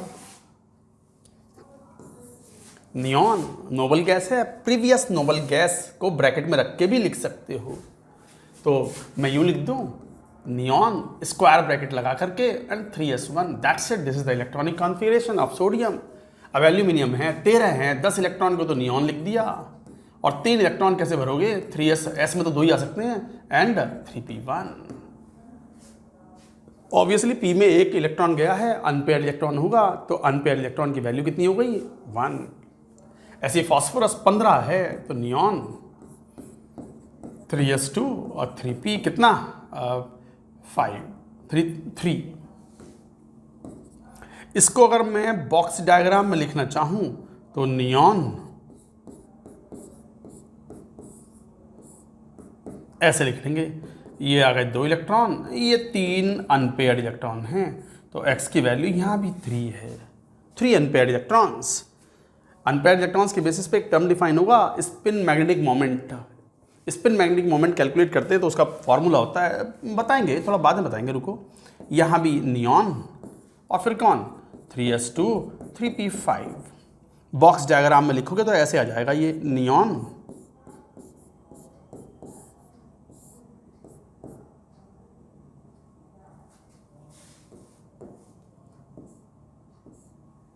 ये हो गया 3s, 3p, तो देखो 2 इलेक्ट्रॉन ये हो गए और 5 इलेक्ट्रॉन में, so like that we can write. तो बच्चों एक ही अनपेयर्ड इलेक्ट्रॉन है, तो x की वैल्यू कितनी हो गई? 1। तो क्लोरीन का ये ग्राउंड स्टेट इलेक्ट्रॉनिक कॉन्फ़िगरेशन है, नंबर ऑफ अनपेयर्ड इलेक्ट्रॉन 1 है। हंस रूल अप्लाई करते हुए हमने ये बात लिखी हुई है। ऐसी पोटेशियम है, पोटेशियम में 1s2, 2s2, 2p6, 3s2, 3p6, and then 3p के बाद नेक्स्ट एनर्जी 3d की नहीं है, 4s की है, तो 4s1। ये है इलेक्ट्रॉनिक कॉन्फ़िगरेशन। बट ध्यान दो, ये कौन है? 18 इलेक्ट्रॉन, और 18 इलेक्ट्रॉन प्रीवियस नोबल गैस कौन सी? आर्गन। कौन सी? आर्गन। तो आर्गन 4s1, आप ऐसे भी लिख सकते हो ऑब्वियसली। फिर ये आर्गन 4s2। अब ध्यान दो, scandium, titanium, vanadium, chromium, manganese, iron, cobalt, निकल, कॉपर, जिंक, और इसमें 2 बड़े स्पेशल केसेस आएंगे। क्रोमियम स्टार लगा देंगे यहाँ, स्टार भी किसी दूसरे रंग का लगाते हैं। ये स्पेशल होने वाले हैं। बच्चे जानते भी हैं इस बात को कि क्रोमियम का एक्सेप्शनल इलेक्ट्रॉनिक कॉन्फ़िगरेशन होता है और कॉपर का। ये होते तो बहुत सारे हैं पूरी पीरियोडिक टेबल में। पीरियोडिक टेबल में तो 118 119 एलिमेंट्स हैं, बहुत सारे एक्सेप्शंस हैं, बट हमारे लिए जो नोटेबल एक्सेप्शंस हैं वो ये हैं क्रोमियम एंड कॉपर। उसके रीजंस भी कई बार पूछे जाते हैं, करेंगे वो भी डिस्कस, बट पहले अपनी कॉन्फ़िगरेशन लिख लेते हैं। तो जैसे स्कैंडियम है, स्कैंडियम में आर्गन तो आएगा, ये 18 इलेक्ट्रॉन तो यहाँ आ गए, सभी पेयर्ड इलेक्ट्रॉन है, कोई अनपेयर्ड नहीं है। 3 इलेक्ट्रॉन भरने तो 4s2, और 4s के बाद जो भरा जाता है वो होता है 3d1 एनर्जी के बढ़ते हुए क्रम में। वैसे कई किताबों में आप ऐसा इलेक्ट्रॉनिक कॉन्फ़िगरेशन लिखा देखोगे, and this is all right, सही है ये। इसको आप यूं भी लिख सकते हो, in the increasing order of the principal quantum number. मेरी आदत ऐसी है कि मैं increasing order of principal quantum number में लिखता हूँ argon, and this is 3d1 and 4s2। This is also all right, ये भी गलत कोई नहीं है। एनर्जी ऑर्डर के हिसाब से तो पहले 4s भरेगा, 4s के बाद 3d भरना शुरू होता है। तो 1 इलेक्ट्रॉन अवेलेबल था, भर दिया हमने। बट आप ऐसे भी लिख सकते हो 3d को पहले और 4s को बाद में। इसको बॉक्स डायग्राम में शो करना चाहो तो वो भी कर सकते हो। आर्गन 3d, d में 5 ऑर्बिटल्स हैं d सबशेल में, और ये 4s, ये 3d, इसमें 1 इलेक्ट्रॉन है और ये यहाँ पर पूरा पेयर है। तो ओवरऑल 1 अनपेयर्ड इलेक्ट्रॉन है, तो x की वैल्यू 1 हो गई, नंबर ऑफ अनपेयर्ड इलेक्ट्रॉन्स 1 हो गए। तो कैसे लिखो कोई फर्क नहीं पड़ता। ये लिखने से एक फायदा है increasing principal order, principal quantum number के ऑर्डर में, 3d वाला पहले 4s वाला बाद में, कि जब आप कैटायन बनाओगे स्कैंडियम का तो पहले s वाले इलेक्ट्रॉन रिमूव होते हैं, उसके बाद d वाले रिमूव होते हैं। ये एक इंपॉर्टेंट बात है, पढ़ेंगे इस बात को भी हम जब बात करेंगे इलेक्ट्रॉनिक कॉन्फ़िगरेशन ऑफ आयंस की। अब बस लिखते चले जाओ, लिखते चले जाओ। मतलब argon 3d2 4s2, argon 3d3 4s3, 4s 3d3 4s2। हाँ, क्रोमियम का एक्सपेक्टेड ये था, एक्सपेक्टेड कॉन्फ़िगरेशन तो ऐसा था कि argon 3d4 and 4s2, but ये रॉन्ग है, एक्सेप्शनल केस है, जब तो स्टार लगाया है। जो करेक्ट कॉन्फ़िगरेशन है एक्सपेक्टेड, ये एग्जैक्टली जो पाया जाता है एक्चुअल कॉन्फ़िगरेशन है, करेक्ट और एक्चुअल लिख दो। एक्चुअल जो कॉन्फ़िगरेशन है वो है आर्गन 3d5 4s1, ये है करेक्ट वन। क्वेश्चन सॉल्व इसी के बेसिस पे होंगे। तो वो रॉन्ग था, गलत था तो इसको काट भी दो ताकि याद रहे कि ये वाला याद नहीं रखना है, दिस वाज रॉन्ग। अच्छा, वापस आओ इसमें। मैंगनीज आप तो बस बाकी ठीक है, कितना 3d5 4s2, argon 3d6 4s2, argon 3d7 4s2। Box diagram बनाओ तो भी बना लो, कौन सी बड़ी बात है। आर्गन तो है ही, वैलेंस शेल में d में 5 सबशेल्स, 5 ऑर्बिटल्स हैं, और ये 4s वाला और ये 3d वाला, 7 इलेक्ट्रॉन है, 1 2 3 4 5, पेयरिंग 6, पेयरिंग 7, और ये पूरा पेयर्ड है। तो 3 अनपेयर्ड इलेक्ट्रॉन हैं in the ground state electronic configuration. इस तरीके से सिमिलरली निकल, आर्गन 3d8 4s2। क्रोमियम में भी थोड़ा सा गड़बड़ है। क्या एक्सपेक्टेड था argon 3d9 4s2, but actual क्या पाया जाता है वो ये है आर्गन 3d10 4s1। ये रॉन्ग है और ये करेक्ट है। ये रॉन्ग है तो काट दो, मतलब ये फॉलो नहीं करना है, फॉलो तो यही करना है दूसरा वाला, करेक्ट वाला, एक्चुअल वाला। तो एक्चुअल कॉन्फ़िगरेशन एक्सेप्शनल है, S में 2 इलेक्ट्रॉन जाने की बजाय एक ही जाता है और D पूरा फुल्ली फिल्ड हो जाता है 3d10। जिंक में कोई इशू नहीं है, तो zinc is what, argon 3d10 4s2। तो बच्चों ये थे electronic configuration up to the atomic number 30। वैसे जेई कई बार अपने सिलेबस में जो मेंशन करता है वो कहता है कि electronic configuration of the elements up to atomic number 36। तो अप टू एटॉमिक नंबर 36 की बात करें तो इसका मतलब ये जो 4th पीरियड है, जिंक के बाद पी ब्लॉक के और एलिमेंट्स आएंगे, 6 और आएंगे। कौन, वो भी चलो लिखते चले जाओ, लेट अस सी कौन कौन से एलिमेंट्स हैं। पहले ये पूरी बात नोट करो बच्चों, note it down.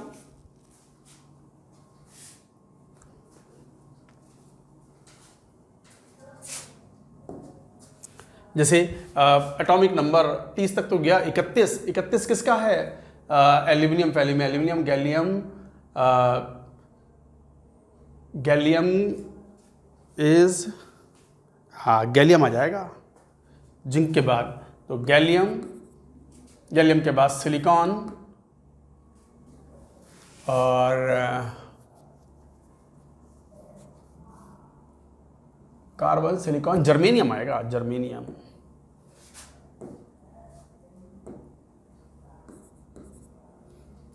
Boron, aluminium, gallium, indium, thallium.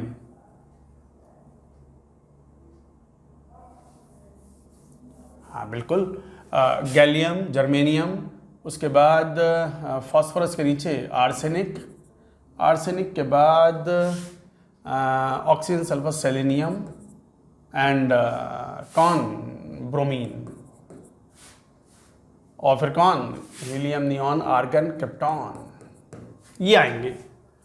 तो गैलियम 31 ये एटॉमिक नंबर, 32 जर्मेनियम, 33, 34 ब्रोमीन, 35, 36। तो बस कॉन्फ़िगरेशन तो क्या, जैसे गैलियम था तो प्रीवियस नोबल गैस कौन सी, argon, 3d10 4s2 4p1, argon 3d10 4s2 4p2, arsenic, argon 3d10 4s2 4p3,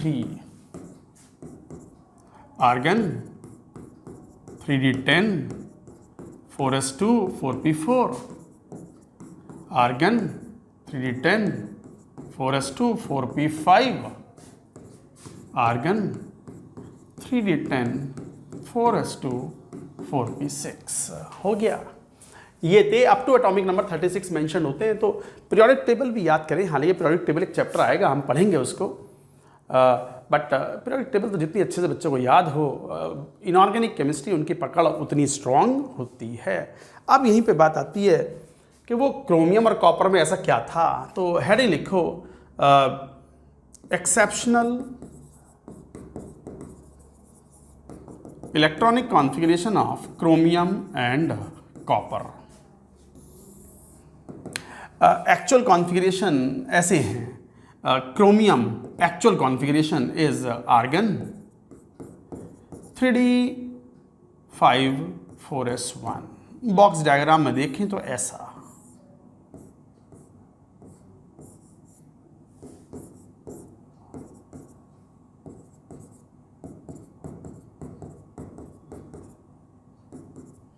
इस टाइप का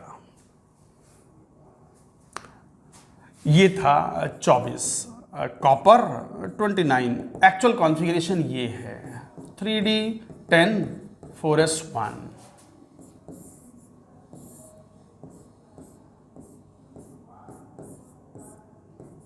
4s 3d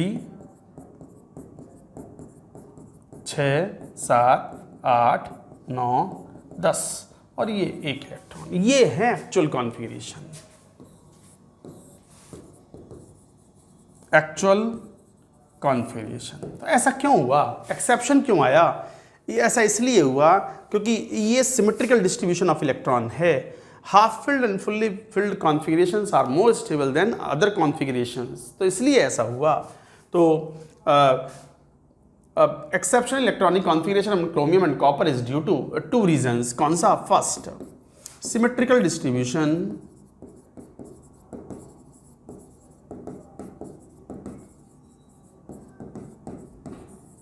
ऑफ इलेक्ट्रॉन्स। देखो सिमेट्री का एक जनरल रूल होता है, सिमेट्री प्रोवाइड्स स्टेबिलिटी, ये एक जनरल रूल है। Symmetry provides stability. आप किसी चेयर पे बैठते हो, उसके 4 पाए या 3 पाए होते हैं, मान लो एक काट दो, मान लो 4 पायों में से लेग्स होते हैं 4 लेग्स, एक लेग काट दो तो वो अनस्टेबल हो, गिर जाओगे ना तुम। तो stability provides, symmetry provides stability. तो symmetrical distribution of electron, half field में जैसे डी में 5 ऑर्बिटल्स हैं, 5 ऑर्बिटल में एक एक इलेक्ट्रॉन अगर चला जाए तो स्टेबिलिटी बढ़ जाती है। वो जो कॉन्फ़िगरेशन की अदर पॉसिबिलिटी थी, कौन सी वाली? एक्सपेक्टेड ये था 3d4 4s2, तो 4 इलेक्ट्रॉन्स अगर डी में भर रहे हैं तो इसका मतलब 5वां इलेक्ट्रॉन खाली रह गया। तो वो क्या करता है, एस का एक इलेक्ट्रॉन, एस में 2 इलेक्ट्रॉन न जाने के बाद जाकर के एस का एक इलेक्ट्रॉन चला जाता है और डी में वो 5 में एक एक इलेक्ट्रॉन चला जाता है ऑफ सिमिलर स्पिन, जिससे वो सिमेट्रिकल डिस्ट्रीब्यूशन प्रोवाइड करता है एंड दैट प्रोवाइड्स स्टेबिलिटी। ये है रीजन, ऐसे याद रखना है। तो सिमेट्रिकल डिस्ट्रीब्यूशन ऑफ इलेक्ट्रॉन्स, तो क्या बात लिखने वाले उसमें? Half filled and fully field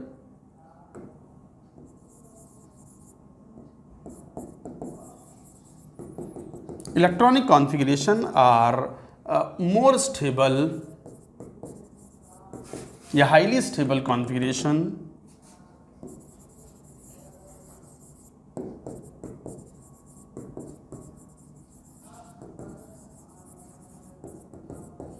due to symmetrical distribution of electron.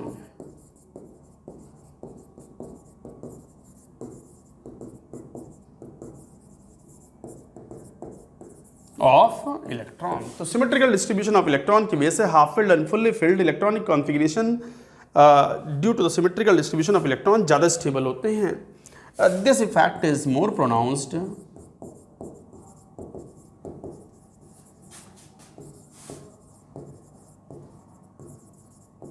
इन, ये इफेक्ट ज़्यादा प्रोनाउंस्ड है in D and F subshell.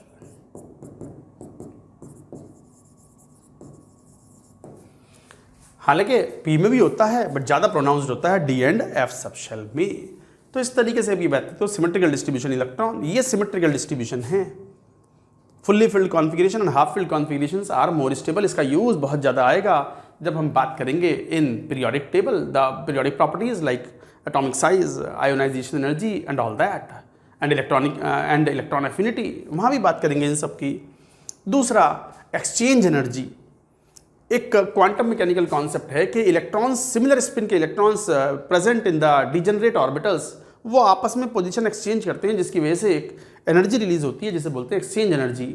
Exchange energy जितनी ज़्यादा होगी स्टेबिलिटी उतनी ज़्यादा होगी। पहले पूरी बात लिखो फिर लिखते हैं उसको।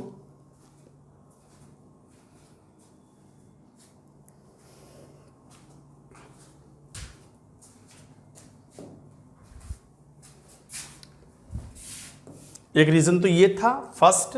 सेकंड,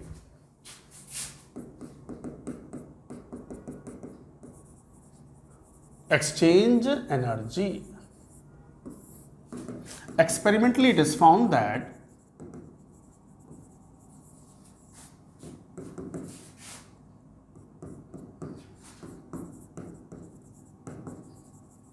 पाया जाता है कि similar spin electrons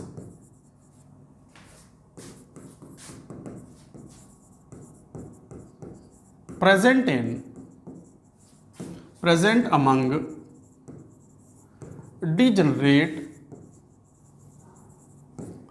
orbitals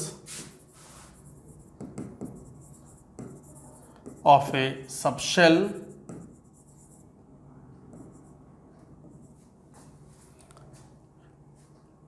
experimentally it is found that similar spin electrons present among degenerate orbitals of a subshell exchange their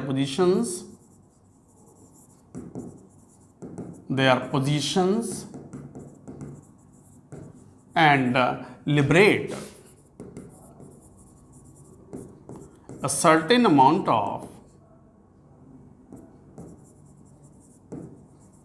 of energy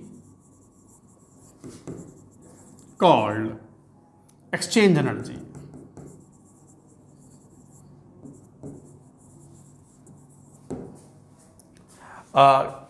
number of exchanges जितने ज़्यादा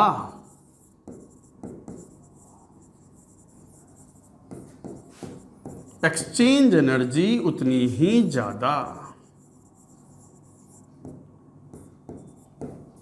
नंबर ऑफ एक्सचेंज ज़्यादा, एक्सचेंज एनर्जी उतनी ज़्यादा और stability भी उतनी ज़्यादा, तो ग्रेटर इज स्टेबिलिटी। हालांकि याद रखो exchange energy is one of the contributing factor, not the overall factor. कई सारे फैक्टर होते हैं स्टेबिलिटी के, half filled fully filled configuration भी एक फैक्टर है, एक्सचेंज एनर्जी भी फैक्टर है। जैसे कैसे, एक बार देखें, जैसे मान लो 3D5 है, D5 का मतलब 5 बॉक्स बना दो, ये रहे बॉक्स डायग्राम में, और 3D में 5 इलेक्ट्रॉन हैं, तो हंट्स रूल अप्लाई करते हुए 5 को सिंगल सिंगल रखना है, अनपेयर्ड इलेक्ट्रॉन हैं, 5 अनपेयर्ड इलेक्ट्रॉन्स हैं।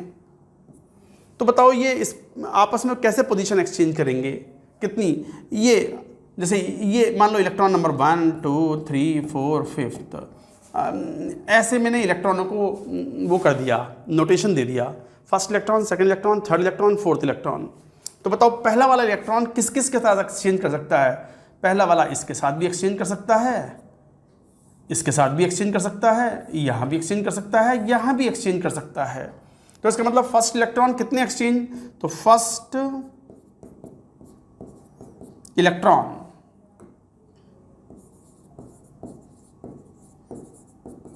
एक्सचेंजेस बोलो कितने, 4 एक्सचेंज कर सकता है। पहला वाला इलेक्ट्रॉन दूसरे के साथ एक्सचेंज कर लिए, तीसरे के साथ, चौथे के साथ, पांचवे के साथ, तो 4 एक्सचेंजेस पॉसिबल हैं। सेकेंड इलेक्ट्रॉन वो कितने एक्सचेंज करेगा, वो भी 4 करेगा, बट सेकेंड वाला इलेक्ट्रॉन पहले वाले के साथ एक्सचेंज कर सकता है, वो तो काउंट कर लिया ना इनमें। सेकेंड वाला इलेक्ट्रॉन थर्ड वाले के साथ काउंट कर सकता है, फोर्थ वाले के, तो 3 और। थर्ड इलेक्ट्रॉन कितने एक्सचेंजेस करेगा, थर्ड वाला इलेक्ट्रॉन सेकंड के साथ कर सकता है, फर्स्ट के साथ कर सकता है, पर वो तो काउंट हो गए ना, तो फोर्थ और फिफ्थ 2 के साथ कर सकता है। ऐसे फोर्थ इलेक्ट्रॉन 1 एक्सचेंज कर सकता है नया वाला, बाकी के साथ तो वो कर चुका, काउंट हो चुके, तो कितने हो गए। अच्छा पांचवा भी 4 एक्सचेंजेस कर सकता है, बट वो सारे काउंट हो चुके हैं, तो 4 और 3 7 और 2 9 और 1 10, टोटल 10 एक्सचेंजेस। तो सर हमें हर बार क्या ऐसे ही करना पड़ेगा नंबर ऑफ एक्सचेंजेस निकालने के लिए? अरे नहीं, फॉर्मूला है। तो इसका मतलब total number of exchanges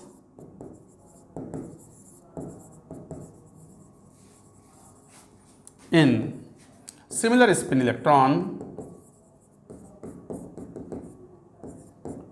is equal to n into n minus 1/2, n into n minus 1/2, where n is equal to number of similar spin electrons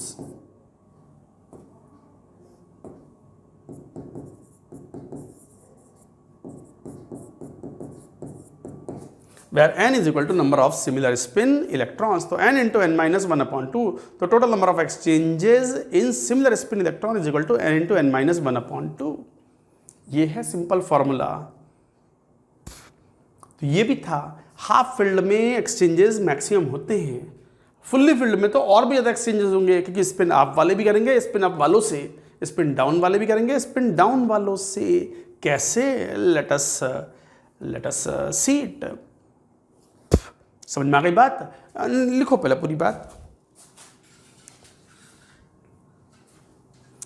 थोड़ा ध्यान से पढ़ाई करें बच्चों। चीज़ें खूब सारी होती हैं पढ़ने के लिए, और मेहनत करो, डिसिप्लिन के साथ पढ़ाई करो तो सब हो जाते हैं। मान लो कुछ ऐसे पूछ लें, find number of exchange, total number of exchanges, ये कॉन्सेप्ट एनसीईआरटी में दिया हुआ है नंबर ऑफ एक्सचेंजेस का। हम कोई बहुत विशेष चीज़ें ना पढ़ा रहे हैं, वही जो जेई की रिक्वायरमेंट में है, जिसमें जेई मेन जेई एडवांस में क्वेश्चन आते हैं, वो सब पढ़ा रहे हैं। तो find total number of exchanges in, मान लो 3p4 3d10। बताना भाई 3p4 और 3d10 में टोटल नंबर ऑफ एक्सचेंजेस कितने होंगे। Do it.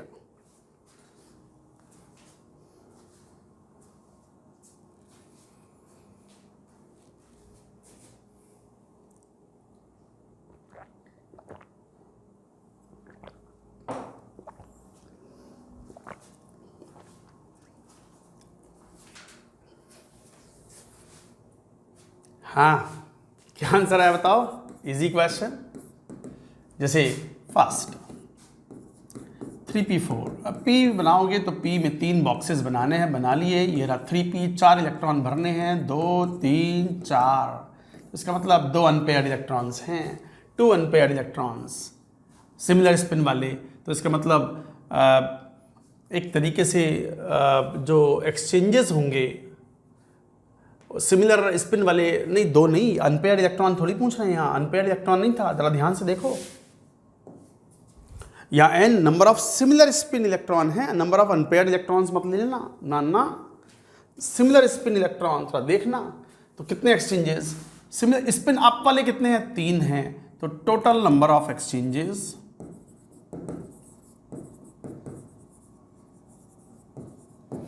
3 अप वाले हैं, तो 3 इंटू 3 माइनस 1/2, तो कितना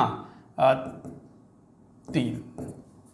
और डाउन वाले कितने होंगे, डाउन वाला तो एक ही इलेक्ट्रॉन है, तो डाउन वाला एक्सचेंज नहीं कर सकता किसी के साथ में, तो बस यही आंसर हो गया। That's it.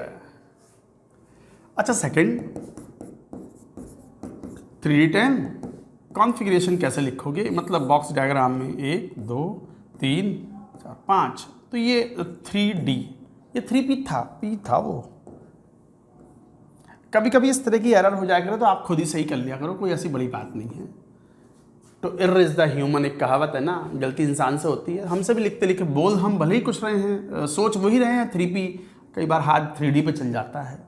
जैसे 3d था तो 1 2 3 4 5 6 7 8 9 10 यही हुए। तो बताओ टोटल नंबर ऑफ एक्सचेंजेस कितने हुए हैं,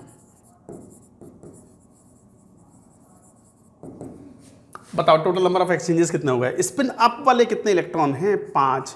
स्पिन अप वाले स्पिन अप वालों के साथ एक्सचेंज करेंगे, स्पिन डाउन वाले स्पिन डाउन वालों के साथ एक्सचेंज करेंगे, और एक्सचेंजेस हमेशा डीजेनरेट ऑर्बिटल्स में होंगे। तो स्पिन वाले कितने, अप वाले कितने हैं, 5, तो 5 इंटू 5 माइनस 1/2। स्पिन डाउन वाले कितने हैं, वो भी 5, तो 5 इंटू 5 माइनस 1/2, तो कितना 4 2 10 प्लस 10 20। ये भी काफ़ी हाई नंबर ऑफ एक्सचेंजेस हैं। तो एक्सचेंज एनर्जी जितनी ज़्यादा रिलीज होगी, स्टेबिलिटी उतनी ज़्यादा होगी। तो इन जनरल क्या बात बोलोगे, नंबर ऑफ एक्सचेंजेस ज़्यादा, इलेक्ट्रॉन के एक्सचेंजेस ज़्यादा, तो exchange energy released, exchange energy release होती है वो भी ज़्यादा होगी, और ज़्यादा एनर्जी रिलीज हो गई तो बचे हुए सिस्टम की एनर्जी कम होगी, तो स्टेबिलिटी ऑफ सिस्टम ज़्यादा होगी। स्टेबिलिटी ऑफ इलेक्ट्रॉनिक कॉन्फ़िगरेशन इस तरीके से ज़्यादा होगी। But this is not the only factor which contributes in the stability. ऐसा नहीं है कि यही, और कई सारे फैक्टर होते हैं जिसमें half filled, fully filled configuration या symmetrical distribution of the electron is also important. Only exchange energy cannot decide the overall stability of a particular electronic configuration। तो बच्चों ये थे कुछ पॉइंट्स। हालांकि इलेक्ट्रॉनिक कॉन्फ़िगरेशन हो गए, इसमें कैटायन और एनायन के इलेक्ट्रॉनिक कॉन्फ़िगरेशन भी लेंगे, और कुछ एग्जाम्पल क्वेश्चन भी करवाएंगे कि कई बार क्वांटम नंबर से क्वेश्चन आते हैं तो किस तरीके के आते हैं। इनफैक्ट ये ज़्यादा इंपॉर्टेंट है JEE main point of view से, बट आजकल वो भी इंपॉर्टेंट हो रहा है। प्रोबेबिलिटी डिस्ट्रीब्यूशन कर्व्स थोड़े से वो ट्रिकी लगते हैं, बट हम तो आपको सिखा देंगे, तरीका सिखा देंगे, आपको ज़्यादा गहराई में घुसने की ज़रूरत नहीं है, वो तो सब बताएंगे हम पूरी बात, बट साथ में सारे क्वेश्चन सॉल्व हो जाते हैं उससे आपके। चलो बच्चों आज यहीं स्टॉप करते हैं। That's it for now.